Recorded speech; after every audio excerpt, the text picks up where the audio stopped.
ओम शांति। आज प्यारे मीठे भगवान की मीठी मुरली मंथन की डेट है 3 जून 2020। तो मीठे मीठे बाबा अपने बच्चों से कह रहे हैं, तुम्हें श्रीमत पर सबको सुख देना है। तुमको श्रेष्ठ मत मिलती है श्रेष्ठ बनकर दूसरों को बनाने के लिए। भगवान हमें श्रीमत दे रहे हैं जिससे हमें सबको सुख देना है, और श्रेष्ठ मत मिलती है हमें भगवान से, जिससे हम दूसरों को भी श्रेष्ठ बनाएंगे। श्रेष्ठ मत से तात्पर्य है कि हम सदा शुभ सोचें, कभी भी इरिटेट नहीं हो, और वर्तमान से भी ही सिर्फ संतुष्ट ना हो जाए। हम उसके बहुत गूढ़ता में जाएं, अंदर जाएं, डीप गहराई में जाकर समझें कि आखिर इसका रहस्य क्या है, ये हमें क्या दिखाना चाह रहा है।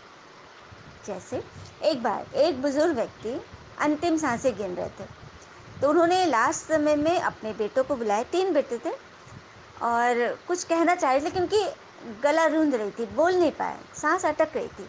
तो उन्होंने कागज कलम इशारे से मंगवाया और उस पर किसी तरह से उन्होंने आम टेढ़ा मेढ़ा करके भी लिख दिया। कुछ स्पष्ट लग रहा था कि ये आम लिखा हुआ है। उसके बाद उनकी गर्दन उधर गई, मतलब वो चले गए। तीनों बेटे ने देखा कि आम लिखा है बाबूजी ने किसी भी तरह से, बड़ी मेहनत से। तो वो उनको लगा कि आम कह रहे, पिताजी को आम पसंद भी था। तो उन्होंने यही सोचा कि चलो अंतिम संस्कार के समय हम खूब आम बांटेंगे, खूब आम खिलाएंगे, और सबको मतलब गिफ्ट भी दिया आम। और इन लोगों को लगा कि हमने तो बहुत बड़ा काम कर दिया, पिताजी की अंतिम इच्छा पूरी हो गई। कुछ दिनों के बाद उन लोगों के पीछे, घर के पीछे जो ज़मीन था, उसको उन्होंने एक बिल्डर को बेच दिया। बिल्डर ने खरीद लिया। उस ज़मीन में एक आम का पेड़ था। अब बिल्डर को जब बिल्डिंग बनानी हुई तो उसने पेड़ की कटाई शुरू कर दी। तो जब आम का पेड़ कटा तो उसको जब जड़ से उखाड़ा गया तो उसके नीचे एक कलश मिला जिसमें खजाने भरे थे। तो जब उड़ते उड़ते खबर तीनों बेटों को पता चली तो उन्होंने, वही तो मेरे पिताजी का है, ये हमारी ज़मीन थी। लेकिन कोर्ट कचहरी काफ़ी कुछ हुआ, लेकिन फैसला तो बिल्डर के ही हाथ में होना था, क्योंकि उसने ज़मीन खरीद ली थी। तो अब पछताए होते क्या जब चिड़िया चुग गई खेत। वही बात है, पिताजी ने लिखा था आम, इन्होंने ना आगे देखा ना पीछे देखा, बस एक सिंपल सा बात समझकर काम कर लिया और सोचा कि मैंने तो बहुत कर लिया। तो वही बात है, इसको हम जीवन से रिलेटेड करते हैं कि ये जीवन जो हमें मिला है, इसे सिर्फ बाबा क्या कहते, गीत होता है ना, तूने रात गवाई सोई के, दिन गवाई खाई के। मतलब ये जीवन हमें सिर्फ खाना पीना सोना, घर बसाना, बच्चे करना, उनकी परवरिश करना, हाँ, और उसके बाद फिर चले जाना, इसलिए नहीं मिला जीवन। जीवन मिला है कि हम इससे कुछ बेहतर करें, कुछ श्रेष्ठ करें, समाज के लिए करें, विश्व के लिए करें, परमात्मा के लिए करें, है ना। तो बस ऐसे ही श्रेष्ठ बने और दूसरों को भी बनाए, उसके लिए हमें गाइडलाइन तो मिल ही रही है श्रीमत के रूप में। प्रश्न है, रहमदिल बच्चों के दिल में कौन सी लहर आती है, उन्हें क्या करना चाहिए। तो जो रहमदिल बच्चे हैं उनकी दिल होती है कि हम गांव-गांव जाकर सर्विस करें। सच बात है, क्योंकि गांव के लोग सीधे सच्चे होते हैं और बहुत गरीबी में रह रहे हैं ना, अवेयर नहीं किसी भी बात की, छोटी छोटी बातों में वो लोग फंस जाते हैं। मतलब कितने तरह के उनके मन में अभी भी अंधकार है, बहुत चीज़ से वो जागरूक नहीं हुए हैं। तो ऐसी आत्माओं के पास जाकर भगवान का परिचय देना है, उन्हें लाइटन करना है। कितने दुखी हैं, उनको जाकर खुशखबरी सुनाओ कि भगवान आ गए हैं, सुख शांति का दैवी साम्राज्य स्थापन हो रहा है। यह वही महाभारत लड़ाई है। बाबा कह रहे कि जो रहमदिल होंगे ना, जिनके अंदर सभी के प्रति करुणा जगी होगी, वो चाहेंगे कि एकदम सर्विस तो निरंतर चलती रहे। क्योंकि बाबा भी कहते हैं ना कि जितना जितना आप संपूर्णता के समीप आते जाओगे, उतना उतना आपको स्वर्ग का मॉडल दिखता जाएगा। आपको साक्षात्कार होगा कि आप देवी देवता के रूप में हो, आप कौन सा देवी बन रहे हो ये आपको दिखाई देगा जितना आप समीपता की ओर पहुँचोगे, अपने पुरुषार्थ में जितना तीव्र होगे ना, तब ये स्थिति होगी। तो उसके लिए तैयारी किसे करनी है? हाँ, दुनिया तो दर्शन करने के तैयार है, लेकिन तैयारी तो आपको करनी है। हाँ, मेहनत तो, मूर्ति तो आपको बनना है ना। दुनिया वाले तो सिर्फ दर्शन करेंगे, एक झलक।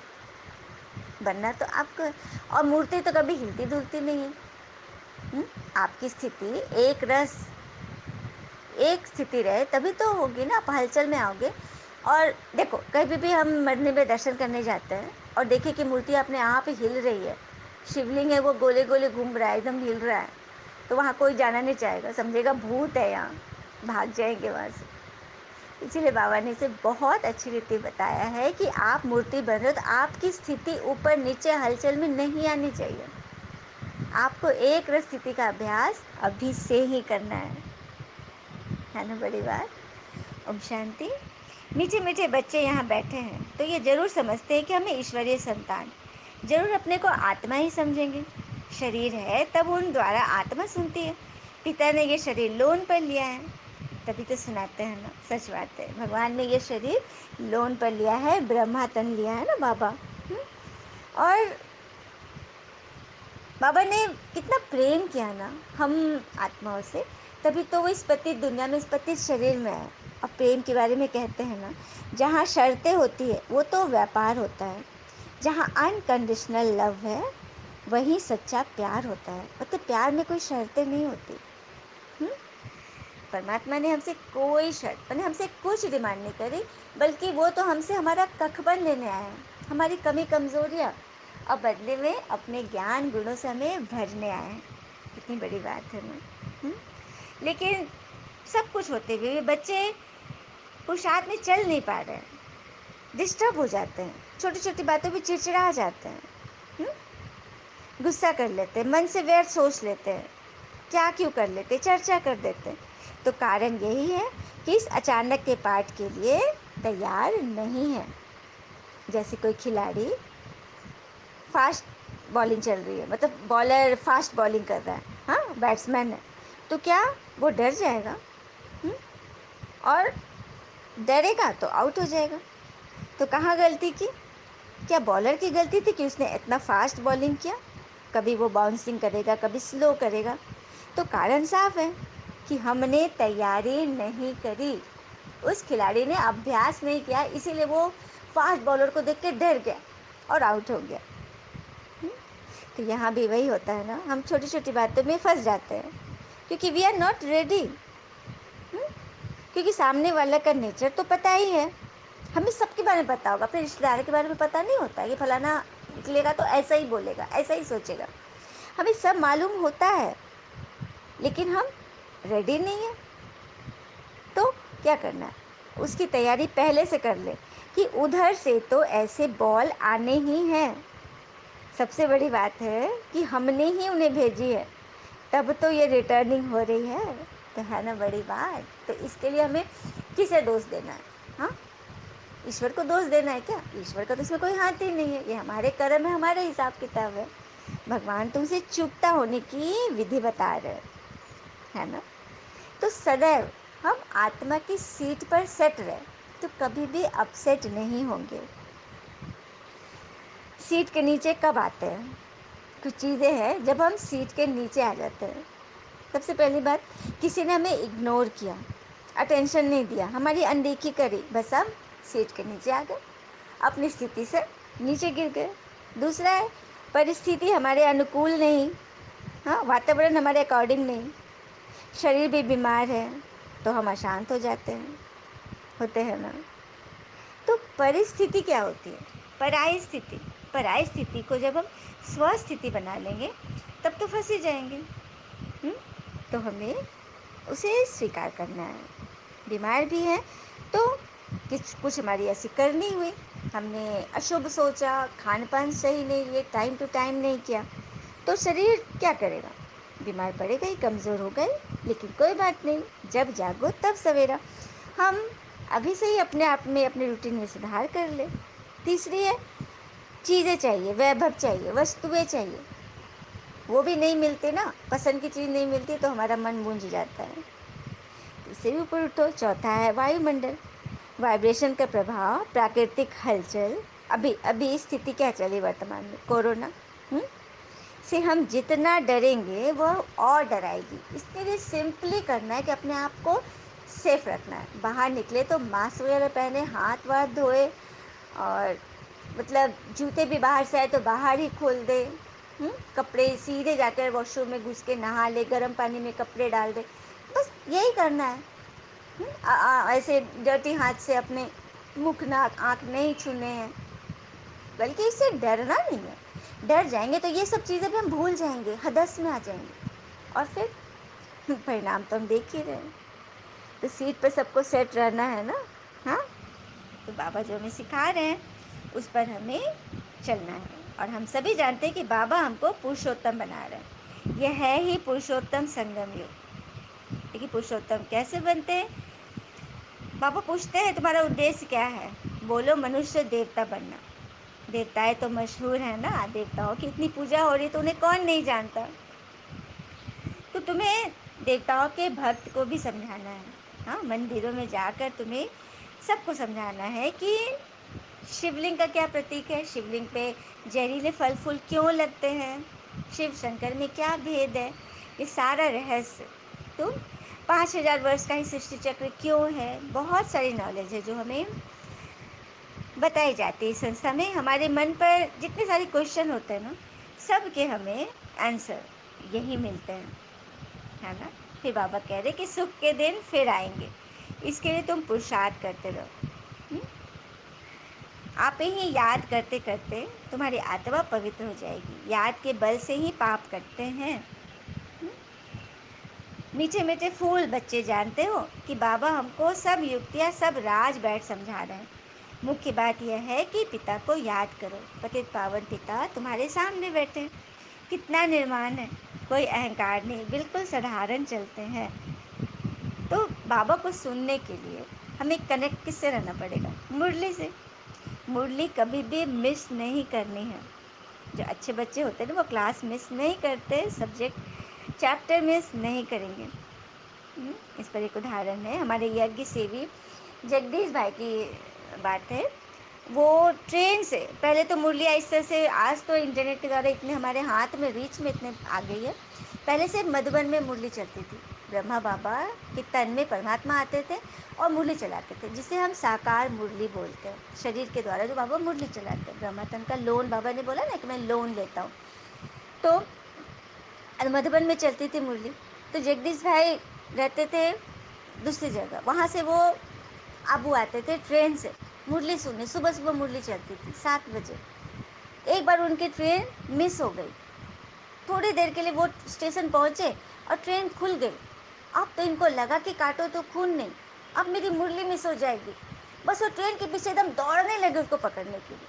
अब ये सोचने वाली बात है कि कोई ऐसा होगा जो ट्रेन को दौड़ कर पकड़ना चाहे। ट्रेन छूट गई है और वो बच्चा दौड़ रहा है। तो गार्ड ने, पीछे गार्ड ने देखा और उसने सिग्नल दिया ड्राइवर को, और ट्रेन रुकी। कि क्या बात है, इसका कुछ छूट गया, कोई परिवार छूट गया कि क्या हो गया। फिर ट्रेन रुकी और उनको बिठाया गया।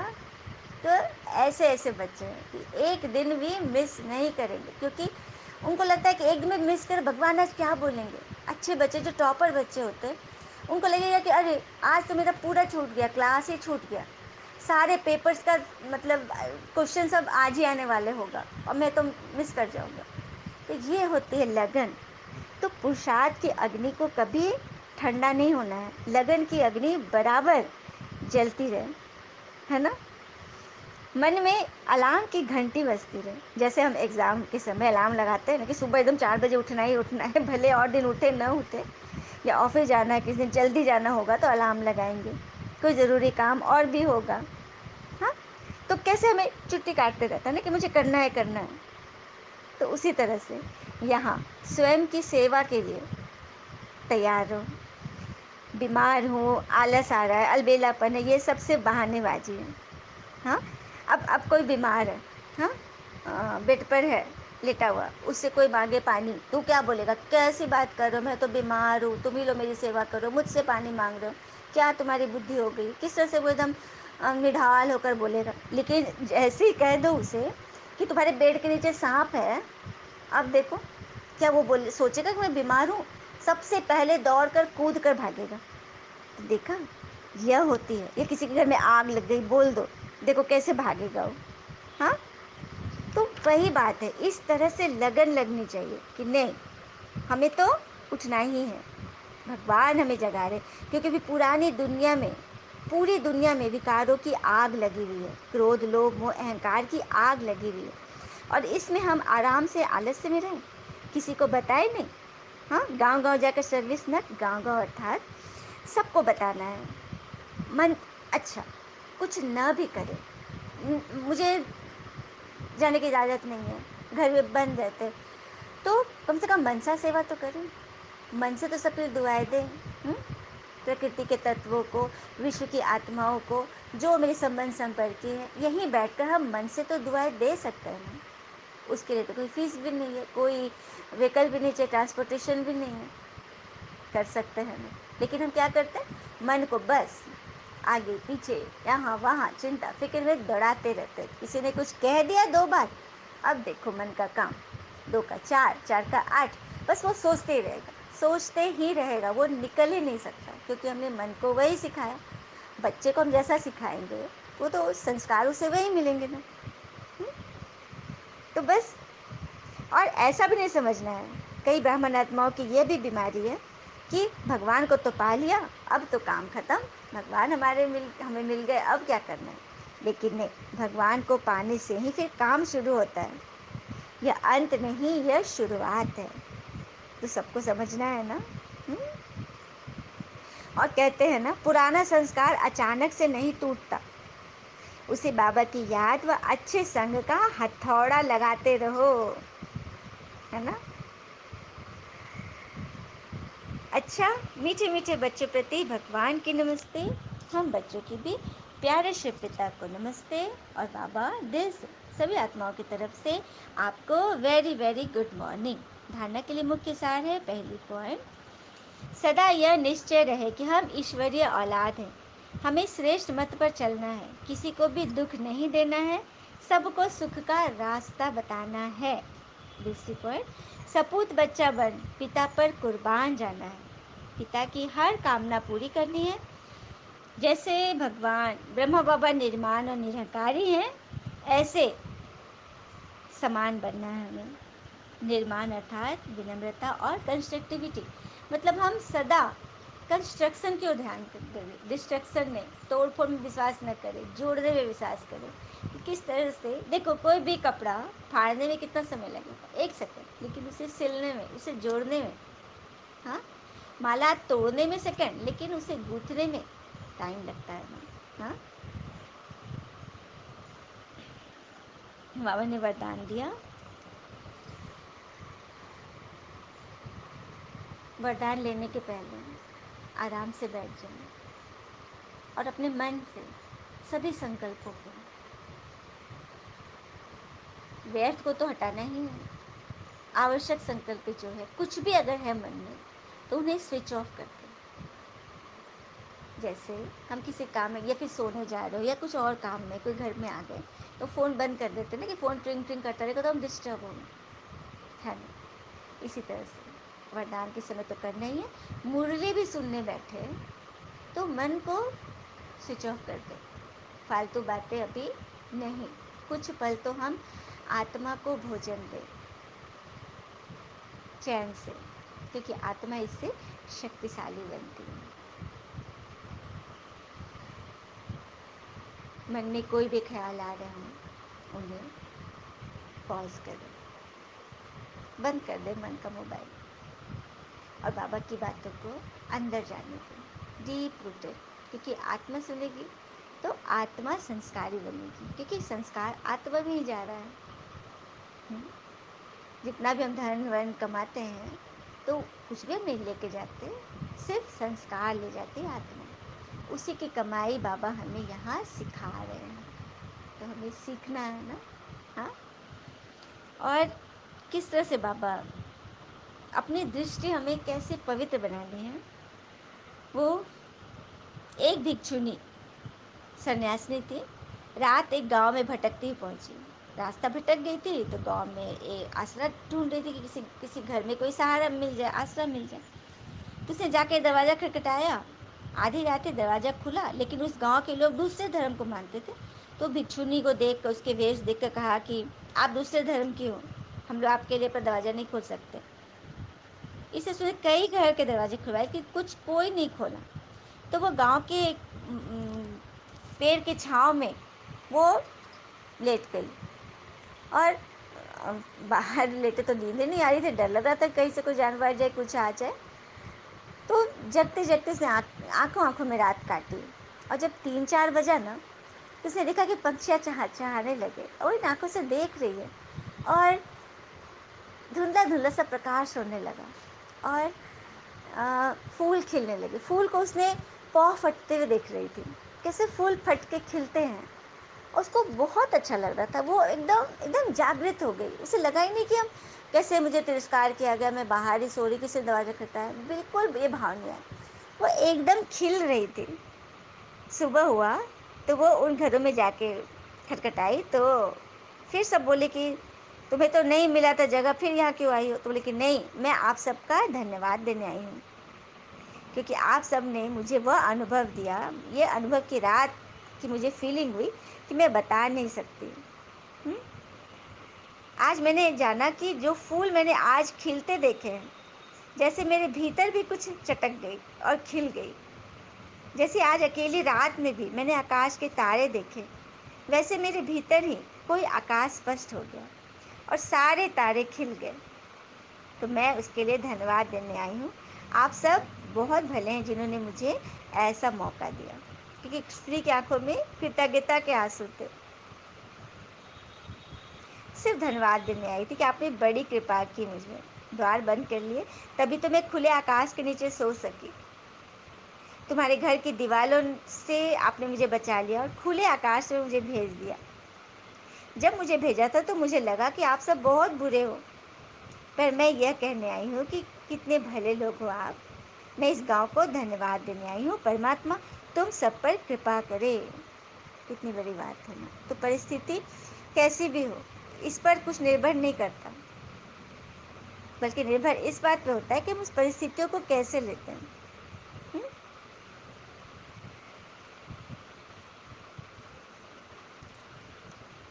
हम कैसे लोग हैं, हमारी देखने की दृष्टि क्या है, हमारी पकड़ क्या है, जीवन का हमारा दृष्टिकोण कैसा है, हम कैसे जीवन को जीते हैं, यह बड़ी बात है ना। तो आशा से भरकर जीवन को देखें।